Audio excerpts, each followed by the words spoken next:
20. Be creative. Remember that you can mix and match these methods if you want. Some of the methods don't make as much money, but because they're fun, they're a nice thing to add to your repertoire. If you see something you like, research it further. The ideas we have provided you with should only be used as a start guide.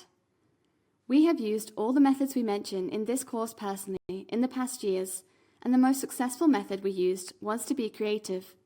We looked at ideas from others, and we adapted them in a way that we turned our business idea unique.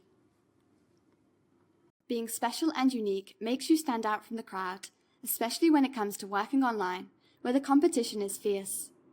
We've been working online for several years, and after trying and failing many times, we compiled this list with the most successful ways we use to make money. In the last 3 years, we decided to change our perspective on work, and we have been focusing on generating and increasing our passive income. This means we have been focusing on working less hours and outsourcing and automating all our businesses so we can enjoy life whilst we make money.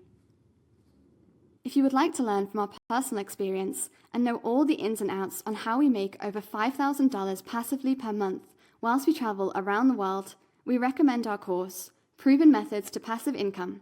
You can find an exclusive discount coupon attached to this class. If you enjoyed this class, we would be thankful if you could leave us a 5-star review. We hope you have enjoyed it and learned a lot from our course, and if you have any questions, feel free to contact us. Good luck with your online journey.